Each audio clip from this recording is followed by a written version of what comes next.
Well, you're on the clock and you don't know what to do. You're looking at these, what we call ambiguous backfields. And there's a ton of them this year. Like we're diving into rankings. We're looking ranging from teams such as the Titans, the Chargers, the Broncos a little bit. We have the Cowboys there, Miami. There's a lot of these teams that we're diving into. And to tell you the truth, when we're starting, we don't know where to go. So we're here on this episode of the Fantasy Football Universe to help you decide on which backfield is a target and who from those backfields is a target. So stay with us and we'll join you.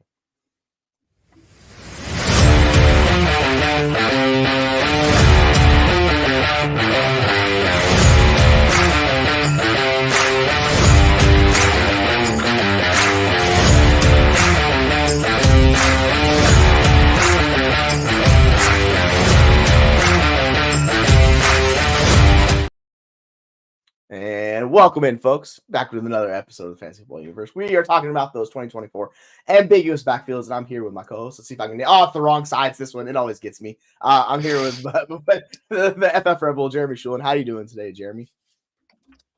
I am good. Let's get the energy up. The double FU is back. But we're talking about a bunch of ridiculous backfields. Who cares about running backs? We do, at least for this episode. But yeah, doing well, and at least it's not midnight or early in the morning yet. We'll save that for the actual season. It's a reasonable hour for me right now. How are you doing?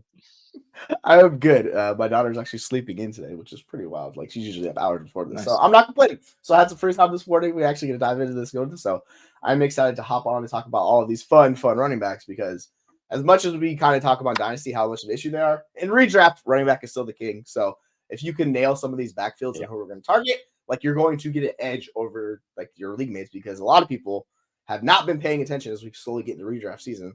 They're like, wait, so Nick Chubb's not starting this year? Wait, who's in Tennessee? Like you get in these all situations, right? Like why is Raheem Mostert going 7 rounds below Devon Achane, stuff like that. So I think it's fun to kind of dive in and talk it up. So let's jump into like the top ADP teams. The first one that comes off the board is Devon Achane. He is top 9, like redraft consensus ADP. So like you have to spend a second round pick on him. With a Miami backfield, how are you feeling about that Miami backfield? Is it what you want to target? Are you staying away? Is there a particular player you want to target? Kind of let me know where you're sitting with the Miami backfield. Yeah, so we're talking about half PPR at the moment, just because that's where our, the Fantasy Pros has organized their rankings around that. So just consider that. But in half PPR, Devon Achane is my RB13 on the season, but Raheem Mostert is my RB15. So like these guys are neck and neck in my rankings. Raheem Mostert was the half PPR RB2 last season with 18 touchdowns on the ground, another 3 through the air. He was an absolute monster in this offense, and he only played 15 games, right? So look, there's no denying Achane's talent. There's no denying Achane's role. He's going to touch the ball 10 to 12 times a game. That's fine. But if Raheem Mostert is going to touch the ball 15, 16 times a game, and find the end zone once a game, I mean, this guy's going to hold value. So I do not know why people are sleeping on Raheem Mostert, and at cost, give me Mostert 11 times out of 10 over Achane in redraft this year. You mentioned Achane is the RB8 or 9, but where's Mostert going off the board right now?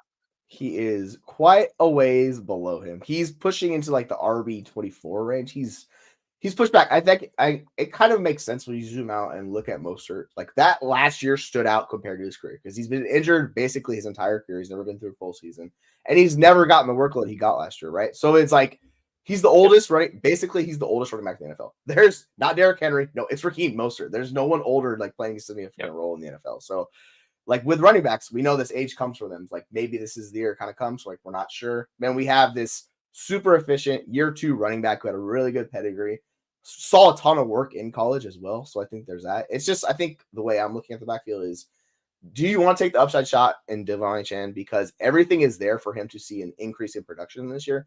Because like you said, like Raheem Mostert had 20 touchdowns. That Devon Achane had double-digit touchdowns as well last year. They had 30-plus touchdowns on that backfield. There is work to go around for both of these guys, and I think the way we talk about Gibbs or we talk about these year 2 running backs, I think Achane should be in that category because year 2 running backs see a significant increase in volume and production. Like the team is like, all right, you did it year 1. This also happened with Christian McCaffrey and these guys. Same with Alvin Kamara. These guys, like you in year 2, the team's like, you know what, we're going to give you more because we saw it in year 1. And like I get it, he dealt with injuries, but like every running back deals with injury. I don't know why we're holding this against Achane when we talk about him a lot. Like I'm like, yeah, dude, like he's smaller. I understand. If that's your issue, fine, just don't draft him. You can, like you talk about, get Mostert.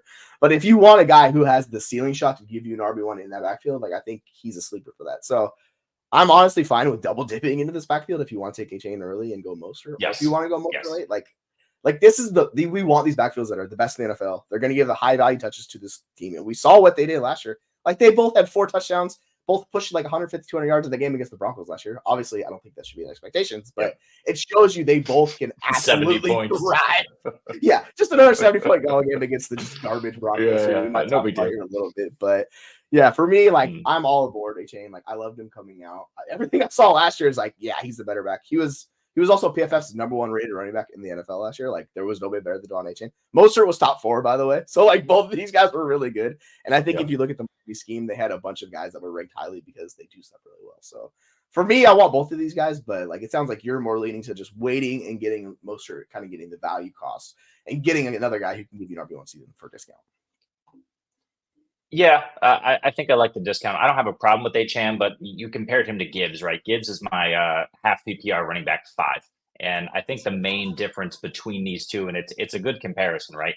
Because you have the second year back who's hyper athletic, was hyper efficient, deserves more work, and is going to get it. And I think the difference here is number one, Gibbs has proven that he can operate as an effective goal line back. I'm not sure that Achane has proven that. He got more of his touchdowns of the longer variety. It's not that he can't operate that way, but I think it's a question of how he will be used. And then the second thing there is the fact that, in Miami, you have Tyreek Hill, right? And who was the wide receiver 2 in half PPR, who had 13 touchdowns, through the air last year.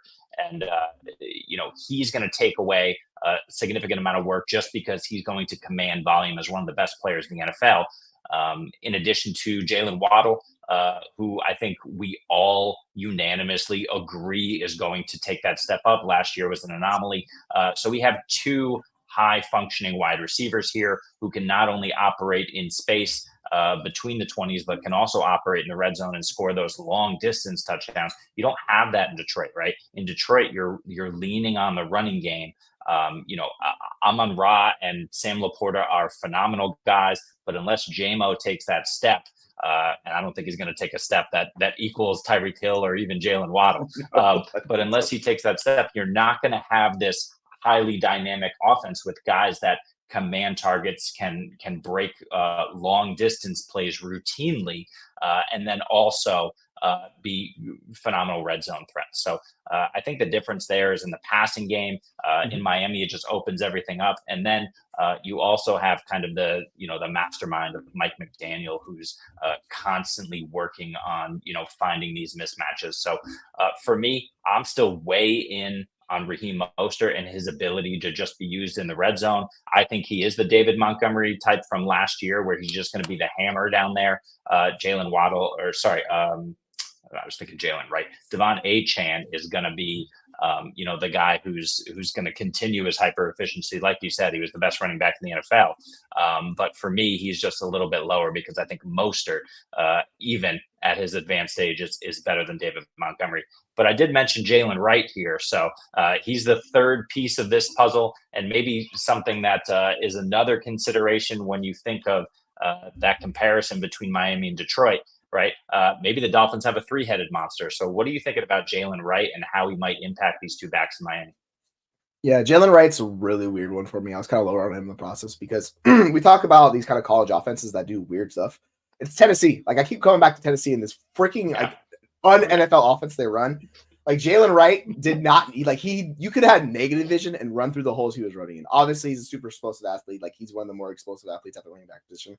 But like he wasn't asked to do a lot of like NFL processing because they would have 3 guys in the box sometimes when they'd be running plays for him. And the line would be like a wide split to be wide open. He'd just be running through like a freaking truck going down the hallway. Like it's just wide open. So I need to see that vision for him to see him ever take a role. And his most touches he ever saw in the season were like 11.5 per game in a season. So like he was super like minimally used in that offense. Like he was efficient. He had that going for him. But like I think he's a long-term play for them. Like they did him because, to your point, they had nothing else. And this is why, last year they leaned so heavily on Mostert when the chain was out because they didn't have a lot of guys like that. You looked at the guys they had there and you're like, yeah, those aren't NFL quality running backs. So what they do is they get a guy that can like, sit in the RB3 spot. If one of Achane or Mostert gets injured, which by the way, it's probably going to happen. This is the NFL. He'll step in and be a guy for you, but I don't think he's ever going to play an impact role when those two guys are healthy this year, unless he literally just carves into Mostert. But I think theoretically, the way he becomes efficient and successful is getting in there with an injury for one of those guys.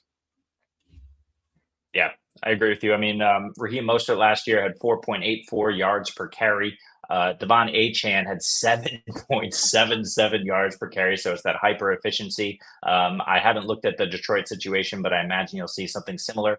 But Jalen Wright in college had 7.4 yards per carry. We're talking about limited samples with these guys, but we know that Wright has the ability. And you mentioned the fact that he didn't see, the typical stack boxes or what have you in Tennessee. He's not going to see that in Miami either. So he kind of slots right into the perfect situation where McDaniel's going to use him to his utmost value. I think he gets a little more involved than we're expecting this season.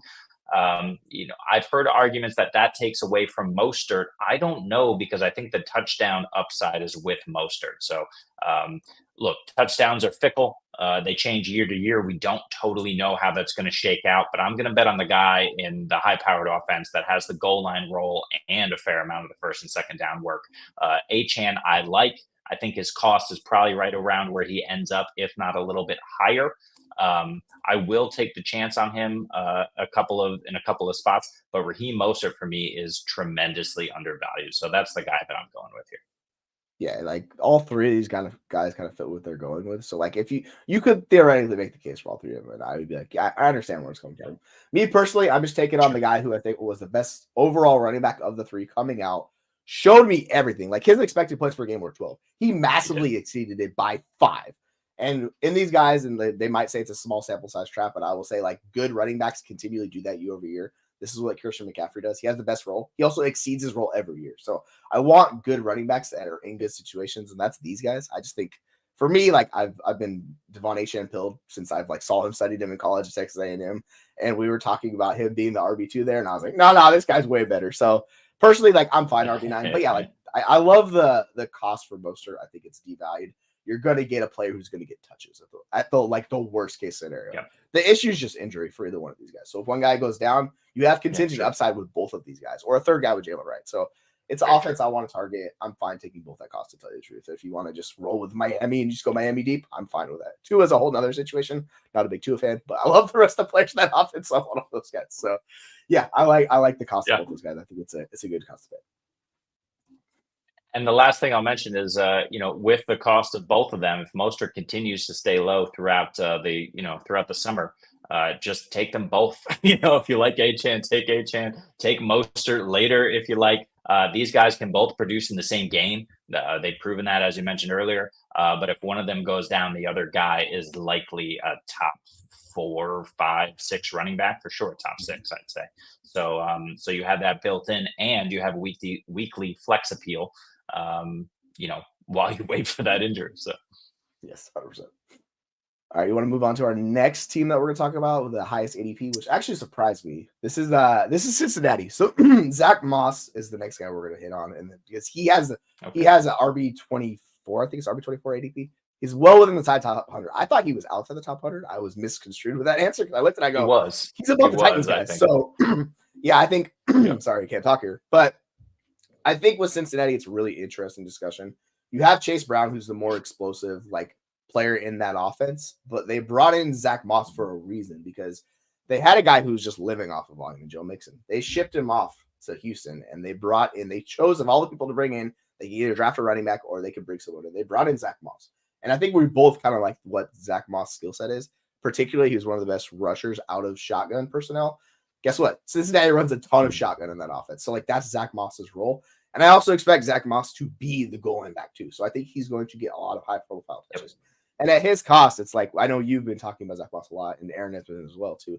Like at his cost, it's kind of just like, why not? Like what's the downside of taking him at ADP? Because he's 83rd overall pick. He's RB24, and I think that's a really good choice to pick. Now the buddy in there is well below. So I think the gap kind of needs to shrink between the two of these guys, because we're almost treating like it's Zach Moss's backfield and there's no one else there. And I don't fully think that's the case because we've never seen Zach Moss really dominate a backfield except for a few times in Indianapolis last year. Chase Brown's RB 36 on pick 119. So like they're basically 40 spots apart in ADP. I think that needs to kind of come down a little bit because as much as we like Zach Moss, I think there is upside for Chase Brown in this offense. So personally, I like the ADP. Like you'll kind of get where I'm going with these good backfields. I think we should be continually targeting them in good offenses. And guess what? Cincinnati is going to be one of the better offenses in the NFL. So I want the running backs in there because I think there's upside. So for you, are you more content taking him at pick 83 with Zach Moss, or are you waiting to pick 119 and taking Chase Brown, his counterpart? Yeah, I get the hype and the love for Chase Brown. I understand this offense is going to be pretty high powered. I think one thing that differs here between Cincinnati and Miami is that Cincinnati actually has a functional defense. I don't think Miami has a functional defense anymore. So they're just going to have to air it out. You wonder with Joe Burrow's recovery from injury if that's going to hinder him at all. I don't think it's going to be a huge issue, but maybe they get off to a slow start, especially even just forget the injury. The fact that they haven't been, they weren't there connecting and building that relationship year on year. So it might be a slight struggle for this offense. It might be a situation where they don't, air it out nearly as much as Miami does. All of that said, I want Zach Moss at cost. His cost was RB 33. Just a couple of weeks ago. Like you said, it's come up to RB 24. I have him at RB 21, and I'm looking at the guys I have ahead of him: David Montgomery, Alvin Kamara, Najee Harris, and I might want to move Zach Moss up a couple more spots because I think he commands this backfield. He gets close to, if not eclipses 60% of the total touches here. And like you said, not only is he the better pass protector, potentially the better pass catcher, I would say probably, if not even, and likely the goal line back. We saw him do it last year in a great offense in Indianapolis, at least the way it was schemed up, minus Anthony Richardson, of course. But here in Cincinnati, he's got the opportunity to do it again. Like you mentioned, the fact that he works well at a shotgun. Chase Brown, I think, has that potential. But he hasn't proven it. ADP is reflecting that. But yeah, I think both of these guys are a value, but I'm betting on Moss. I think he's got the opportunity. And again, high-powered offense. He's got the opportunity to be out in the field in most situations, and he's the goal line guy. Sign me up. Yeah, I think I like Chase Brown as the receiving back. His issue is pass blocking. That's something Zach Moss does well because they brought him because his fundamentals exactly. That's we see this with James Cook. It's the reason why he's not in there on third downs a lot is because they don't trust him at pass blocking. This is the same thing they issue with Chase Brown. So he needs to get significantly better at that. And if he does, then I could see him being third down back in that role.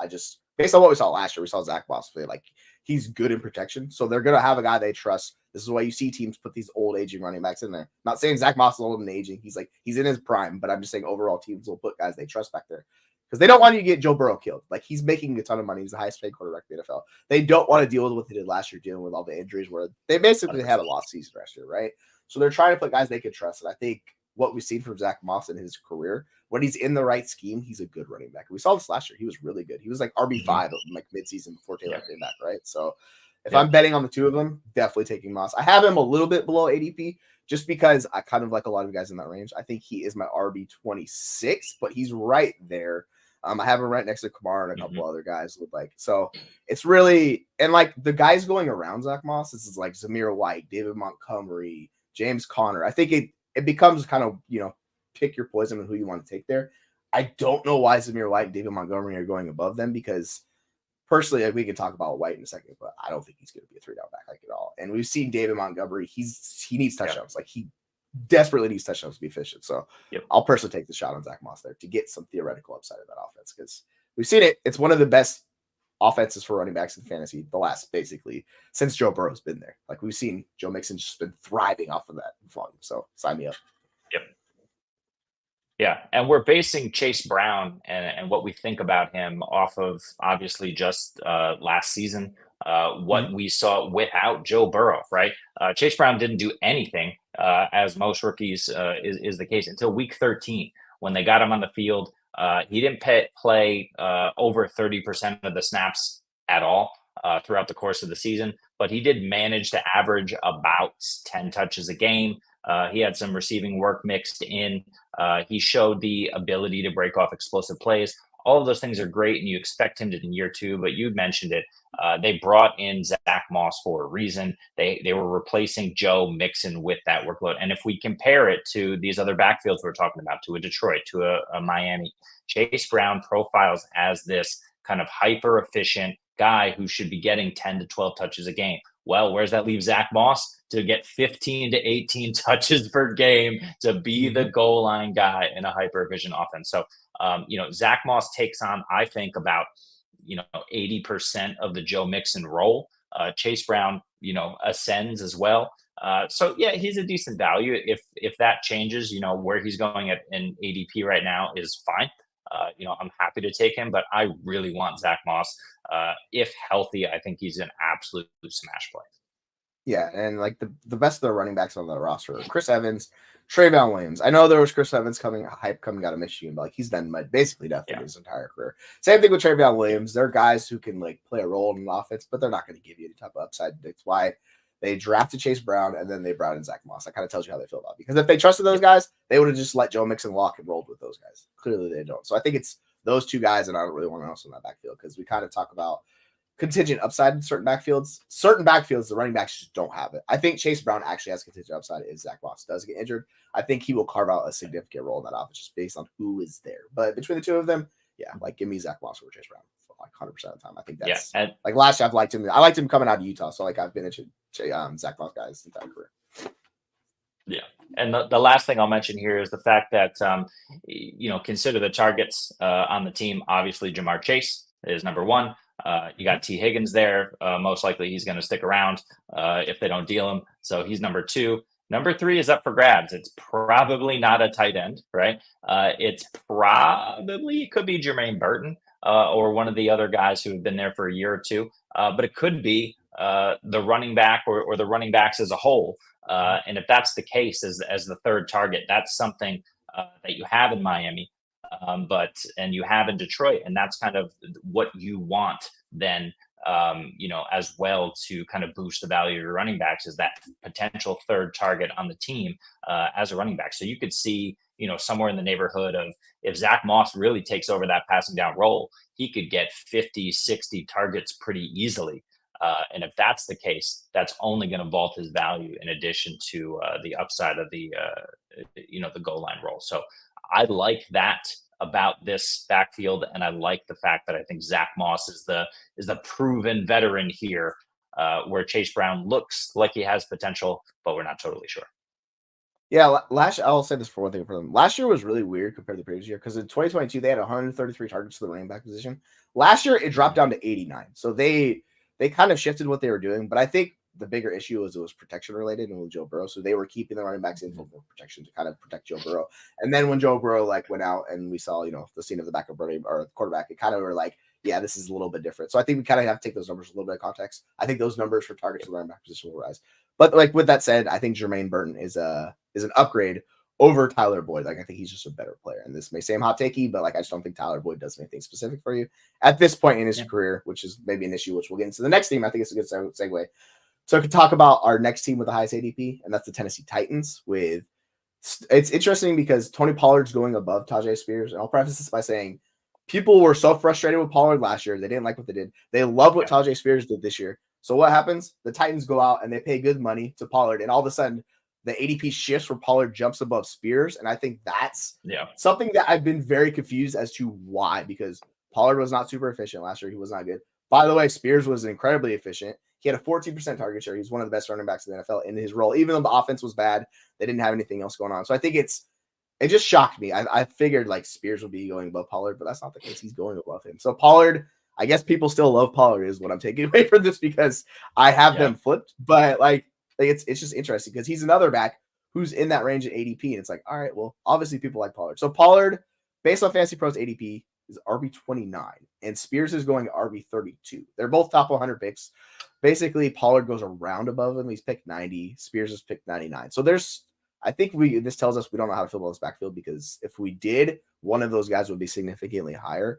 personally, like where I'm coming from, I'm targeting another year 2 running back who's efficient, good in the passing game. Similar to Miami, I want the younger back who's been efficient. Where Pollard came off his injury, it was just a bad year last year. I mean, he negative touchdowns, all that fun stuff. So I want the guy that's efficient in that role because I think even in a lesser role, Spears can do more where he can grow to that. I think Pollard more or less needs volume because kind of his limitations of what he's in his career. Where do you kind of stand out in this backfield with the Tennessee offense, which is the biggest issue is Will Levis on top of it too. We don't know how that's going to work. So what's your kind of thought process with the Tennessee backfield in general? Yeah, it's not a high-powered offense like the other two we were talking about, right? So that's number one. I mean, it has the potential to be, but I agree with you. I don't necessarily believe in Will Levis. The next thing we have to do is talk about Tony Pollard's season because I think the narrative is a bit off about what happened with Tony Pollard last year. If you listen to people talk about Tony Pollard, they say, "Oh, well, he was coming off of injury. He wasn't the same the first half of the season." Well, he absolutely smashed in the first half of the season. He finished as the RB5, RB15, and RB14 in the first 3 weeks, and then dipped down to borderline RB2-3 range, and then week 6 was the RB11. After that bye week, Tony Pollard fell off a little bit. Now, granted, the Cowboys' schedule got a little bit easier. CD Lamb absolutely exploded and took off, right? So there were different factors at play. But Tony Pollard, really, for the second half of the season, only achieved high-end RB1 status in fantasy when he was able to score a touchdown. He only scored 4 touchdowns. So that's 4 games where he was a RB12, RB9, RB13, and RB12 when he scored a touchdown. When he didn't score a touchdown, I'm going to read, this is from week 8 on in half PPR, RB37, RB28, RB37, RB17, RB34, RB47, RB42. Tony Pollard, when he was, and on a good offense that was scoring points, Tony Pollard was not a viable fantasy threat and didn't help your team if he didn't find the end zone. Now, let's move him to a worse offense with more competition in the backfield. And let's ask Tony, he's fully healthy. And let's ask Tony Pollard to gain value. I don't see it happening. So Tony Pollard, I think, is going to get the opportunity. I think he's probably going to be kind of first run in this offense. But Tony Pollard all season was not what we expected Tony Pollard to be. It wasn't just the first half. So I'm with you. I have reservations about this. And the last thing I'll mention is Tajay Spears. Tajay Spears is in the mold of Devon Achane, right? Is in the mold of Jahmyr Gibbs. This guy is an absolute monster. Just turn on the tape. He is not Chase Brown, right? I was crapping on Chase Brown when we were talking about Cincinnati because this is not a guy where you turn on the tape and he absolutely just pops. You see it immediately when he touches the ball. Tajay Spears is that guy. So even though he's in a lesser offense, Tony Pollard isn't necessarily a big barrier to him in my mind. So I like Spears at cost. Yeah, I'm with you. I have Spears at RB20. Like I'm significantly above consensus on Spears. He's a top 60 pick for me, so I'm in on Spears. The way I look at Spears is this was Pollard before the injury a few years ago when he was dealing with Elliott. Yep. And Pollard's kind of shifting that Elliott role. Now, I'm not saying he's as bad as Ezekiel Elliott was, but like the diminishing return of what we saw from him was not super efficient. By the way, Spears was top 5 in missed tackles force, top 5 in breakaway run rate. Like he was doing awesome work. And by the way, 14% target share. That's top 7 in the NFL. Even in like a limited usage role, like he only saw 52% of snaps and only 30% opportunity share. So he did a lot with a little. And what do you do with those teams? They expend it. Now, I thought it was very interesting why they went out and signed Pollard. Clearly, I don't think they view Spears as being a bell cow, but I think in his role, he could be very good. So I think it might start out as a split, and the way I think it expects to go as the season goes on, like Spears just shines above him and slowly chips away, takes over the job. Towards the second half of the year, it's more Spears' job than Pollard, where Pollard might be the frustrating player because he's going to get some high-value touches in the red zone and things like that, just because he's a little bit bigger. But overall, I want the guy I think is a better back because I think betting on talent and good situations, which, that's what we want. So personally, like I'm well above consensus on Spears.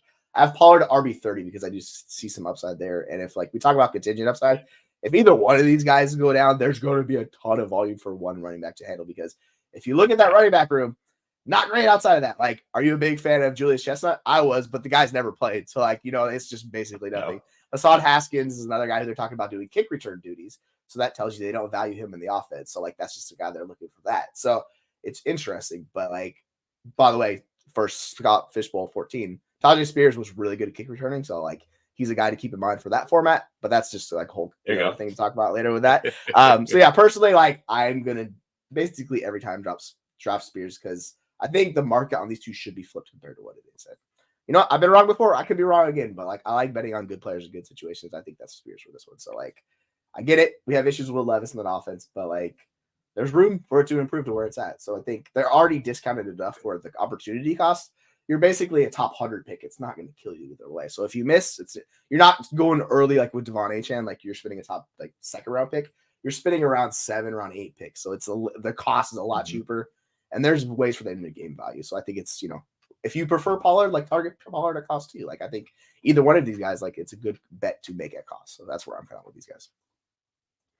Yeah, I agree with you. And let's remember that Brian Callahan's coming over from Cincinnati. So we were just talking about Cincy and how they were utilizing Chase Brown. And obviously Joe Mixon was the RB5, I think, in half PPR. And none of us like Joe Mixon, the player, right? It was kind of Joe Mixon, the opportunity, and he'll be at it again this season in Houston. But, what we're looking at here is how will Brian Callahan utilize this offense? It seems like you mentioned, Tony Pollard is kind of the first and second down back. He'll get some of that work in the passing game. But Tajay Spears is this, Devon Achane role where he's got 10 to 12 touches a game. But here's the difference. With those other two teams, we're talking about high-powered offenses. I want the goal line guy who's going to get some receiving work in a high-powered offense because they are going to score. Now we're talking about the Tennessee Titans. This is not a high-powered offense. I don't believe it's going to be a high-powered offense. So you know what? I want the highly efficient running back who's an absolute stud talent, and that's Tajay Spears. I think Pollard is going to be the grinder here. That's not a role that I want to invest in because I don't see him really eclipsing what he was able to do. I think he had, I don't have it up, but he had like 5 or 6 touchdowns on the ground last season, maybe a bit more. But, he's not a double-digit touchdown guy. I don't think he's going to be that in Tennessee, whereas Tajay is the one who can kind of create on his own and break some big plays and really kind of make your week. And look, there's also the possibility that Callahan just says, oh, wow, Tajay, you're so much better than Tony Pollard. Let's just give you the ball way more. And then Tajay Spears, just becomes the every down guy. That's possible here. I don't think that's possible for Chase Brown. I don't think that's possible given the cemented roles in Miami for Devon Achane. That's possible for Tajay Spears, where Tony Pollard just takes a complete backseat, gets 20% of the work, and then it's wheels up for Spears. So yeah, at cost, give me all the Spears I can handle for sure. Yeah, I think and if a lot of times people will say follow the money. I think that could lead you astray at the running back position because we did this with Miles Sanders the year before. Like it can go wrong if they don't fit the scheme right because scheme is incredibly important for running backs because if they're a good running back in a good scheme, like we saw with Zach Moss last year, that's why he was good because he fit the scheme and what they want to do. He did not fit Buffalo's scheme. So like, when you get guys who fit what the team wants to do, and by the way, like Tennessee clearly values what these guys want to do, I think they believe Pollard fits that scheme. I'm not 100% sure that's the case. So I think there's just personally, like when we're splitting in the difference on the two of them, you have to make that bet on who you trust at cost. If you like the guy, target it because with these ambiguous backfields, if one of those guys takes a bigger chunk of the role, because we're treating it as a split. Like if you said if Spears is going to be the guy getting the majority of the work, like 65%, which is RB1 status, and he's an efficient back, that's how you get a guy who significantly beats ADP. We're not talking about like Kyron Williams last year where he's free at cost, but like you're getting a discounted potential RB1 in the offense because volume is king. So if either one of these guys can step into volume, like they don't even have to be that good to tell you the truth. Like if they get the volume, they'll still be like paying off for you at cost. So this is the thing with RB1 season. And it's the different with dynasty. So like I think this can kind of transition to the next guy because this running back room, I don't think anyone has a clue with. This is the Cleveland backfield. Before we do it, if we're gonna do Cleveland, that's cool. But I think this is the last one we're gonna touch on today. What do you want to still do Cleveland if we do one more? Yeah, that's fine. It's up to you. If we have time for it, let's do it. If not, there's I think there's 2 backfields. It's like LA, but yeah. So all right, actually, I'll phrase this question. Do you want to talk about Cleveland or do you want to talk about the Chargers? Like we'll do one of those teams so we can wrap it up after that. The Chargers is a whole nother episode. Let's go with Cleveland and then we'll tackle LA and another one. Yeah, because there's a couple other backfields we haven't talked about. So I think this backfield people do not have a clue because the guy with the highest ADP basically had his leg shattered into backfield to pieces. This was Nick Chubb. And if you saw the injury last year, we were thinking his career is over. What we've heard from Cleveland is they don't know when he's coming back. And somehow his ADP has fallen. He's still the RB1 going ADP. He's going one spot above Jerome Ford. So I think that's interesting to look at, because if you look at the ADP, it's like, all right, well, what are we going to do with this backfield? And on top of it, like we saw Deshaun Watson, like he was not a good quarterback last year. So I think my phrase this was like, do these running backs even matter in this offense? Because when they had Joe Flacco going, they were throwing it 40 times a game. They were really chucking the rock. So they made an addition with Jerry Jeudy. They tried to like give them another weapon. Like, I guess I'll phrase it that way. Like, is there upside for one of these guys? And this could be Nick Chubb, Jerome Ford, or the guy Deontay Foreman way down in drafts who's basically free. Is there theoretical upside for them to be difference maker in your starting lineup in that offense? No. I think if it were Nick Chubb, absolutely, right? Nick Chubb is just this phenomenal talent. You put him on par of the Saquon Barkleys and even the Adrian Petersons, just in terms of his physical gifts and the way that he, the best pure runner in the NFL. Yeah, fantasy, it was one thing, but Nick Chubb was a phenomenal talent. I say was, right? Nick Chubb, I'm super concerned about if he will ever return to form. Certainly, the fact that there's no timetable for his return right now. Look, maybe that's the Browns being conservative about Nick Chubb, and it's certainly possible that he comes back, makes a full recovery, and makes us all look like fools. That's possible. With that said, I'm not going to take a bet on the 29-year-old, I believe it is now, potential league-winning running back who is coming off of a major surgery. I was just reading his ACL stayed intact. Okay, great, because everything else just was completely obliterated in that leg. So, look, no, I'm not betting on Nick Chubb, and I'm concerned about Jerome Ford too, right? Jerome Ford really struggled, down the stretch in Cleveland last season. I forget who they even turned to. Foreman wasn't there last year, right? He was a Bear. No. So I'm trying to think of. He was there. Okay. Yeah, so, no, he was. I can't even remember that. Yeah. So I don't even remember who they turned to last year, but I think they turned to Joe Flacco and David Njoku, who was just absolutely balling out down the stretch. And like you said, throwing it 40 times a game. But yeah, they completely moved away from Jerome Ford last season toward the end of the season. He scored one touchdown in his final 7 games of the season, on the ground. Sorry, he scored 3 more through the air. But 1 on the ground in the final 7 games of the season. They just weren't giving him the ball. It wasn't working. Obviously, Joe Flacco and whoever the deep threat was in that offense, they didn't really have one, right? That's the point, is that he wasn't airing it out. Now that we have Deshaun Watson here, we're going to have the ability, we'll see if it actually materializes, but for the Browns not to deal with those stacked boxes. Amari Cooper still has it. And he's the clear one. But we also, Jerry Jeudy, I don't think is drastically changing this offense. Elijah Moore, I don't even know who else they have there in Cleveland. Let's see, I can look at it. David Bell, no. Cedric Tillman, probably not. Jamari Thrash drafted this year, maybe. You could potentially cobble out a deep threat here, but I'm not seeing it for this offense. So, I would love to have a running back here who I knew was the clear-cut RB1. I don't think there is one. I think if Chubb works in, he's not going to be able to handle a full load, and or he's not the same guy that he was, at least to start. You got Jerome Ford, who they moved away from. I'm not so sure that he's a great NFL back, or that he's even an average NFL back. I think he's propped up by the situation. You got Deontay Foreman, who's proven it everywhere he's gone since his injury, that he is a capable NFL running back. So I like Foreman at cost because, like you said, he's free. These other guys, I can't pay that. What is it? What did you say? 8th round ADP? I can't pay that for either Ford or Chubb. It's not great. They're pick 115, basically 122, so they're a little bit apart. Foreman's like 168, so he's basically the free range. I will say the reason why you're forgetting who it was because Kareem Hunt, and he was one of the most efficient backs in the NFL last year. He's the guy that was sniping Jerome Ford consistently at the goal line. He got the goal line work that Jerome Ford did not get. Yes. He got 9 touchdowns last year. That's all he did for fantasy. If you don't count those touchdowns, he was abysmal. 3 yards per carry. 3 yards per carry. It was atrocious for Kareem Hunt last year. So they're basically, I think Foreman's a bigger back. He's a bigger body back. I think he's going to take that goal line work. Yep. And like you're saying, like I he's agree. been more efficient in his career. Ford looked good because Hunt was so bad. That's the way I'll phrase it. Like you watch Ford play, you're like, oh, this guy's explosive. He's doing some nice things. You look at his end of year stat line and stuff he did. It's not great. I think he's a capable NFL back, but dude, he was not good. He was like outside in top 30 in yards per touch, outside top 40 in juke rate. Evading tackles, he was 25th. Breakaway run rate, he was 29th. Like there's a lot of stuff he didn't do well. The one thing he did well was earn targets from Joe Flacco. The check down, he got 10% target rate, which is good for running back. So like you could talk to that situation. The way I think about it is basically they're going to treat Jonathan Foreman like they treated Kareem Hunt last year. He's just a better version because Kareem Hunt's dust at this point, and that's why he's not on an NFL roster. So they bring in Foreman. He gets like that grinder workload.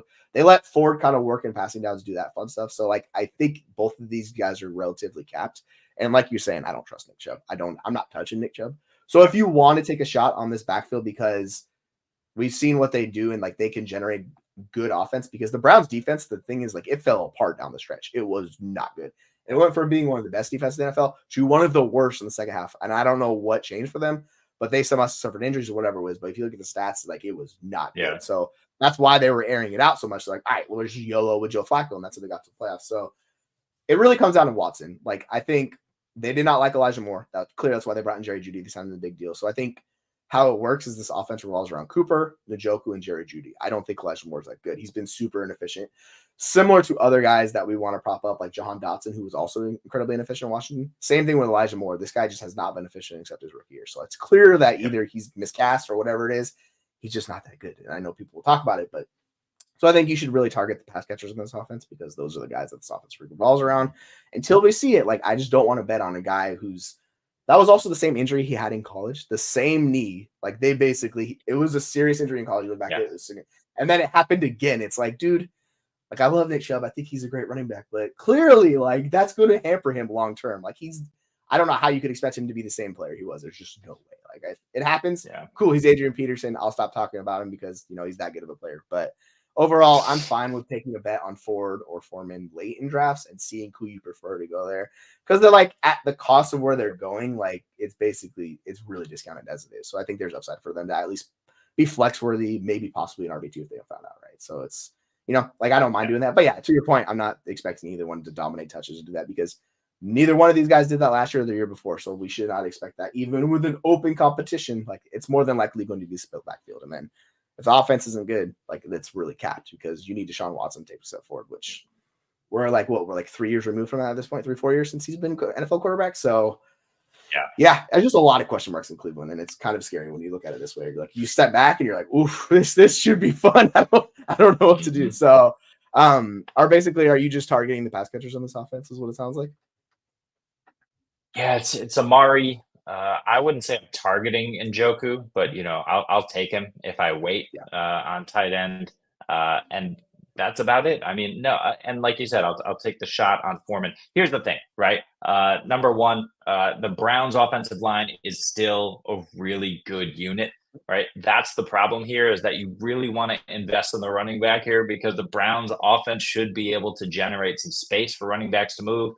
But we just don't know who it is. The second thing is you mentioned, Jerome Ford could be used in the passing game. Don't forget that Nyheim Hines is finally healthy. They're talking about using him, right? If that actually materializes, that's going to be a ding. And Pierre Strong is still there, who has proven that he can fill in that role. That's probably all he can do. So between those two guys potentially taking work away from the passing game, I just don't like Jerome Ford at all at his value because the whole reason that Hines is there, that Strong was brought in last year is because they don't like what Jerome Ford does in the passing game. The other thing to consider here is you mentioned the defense fell apart down the stretch. That's true. But Grant Delpit was injured in the last 5-6 weeks of the season. So that was a massive blow to this unit. They should be back to full strength and full health. We know they have a phenomenal pass rush. They brought in some guys in the interior. So I think this defense is going to be one of the top units in the league again. That's, again, going to open up the running game.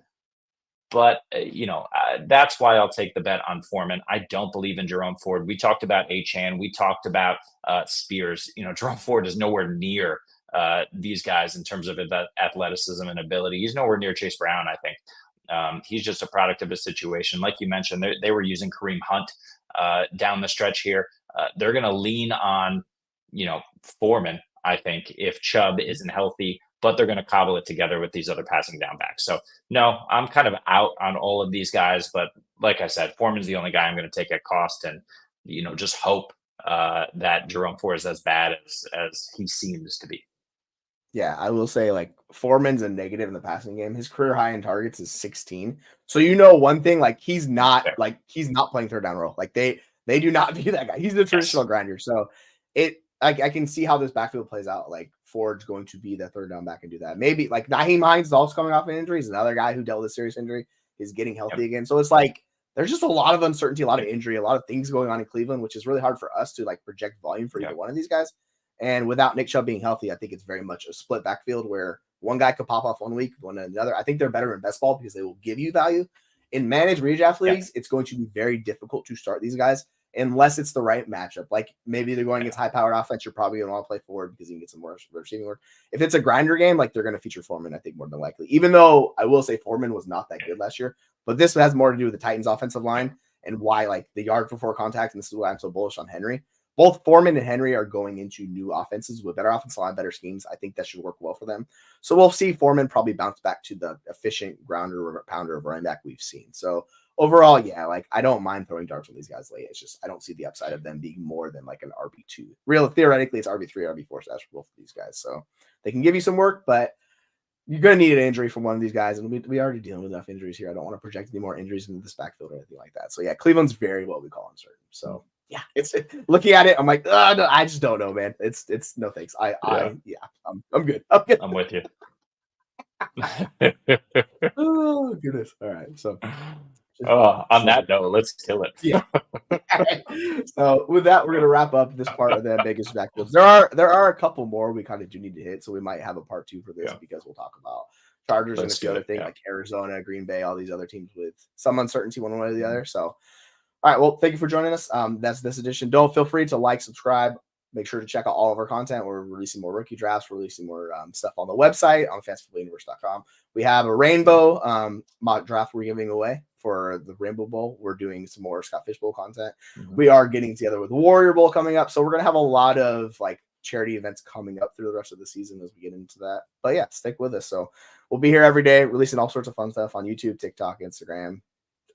Maybe not Snapchat. I don't know at this point. Maybe sometime in the future. But if not, just follow us on there. Right? And we're everywhere, folks. So for that note, we're off the rails here, folks. We're gonna take care for it. So for Jeremy, I'm Jesse. We'll talk to you all later. So take care.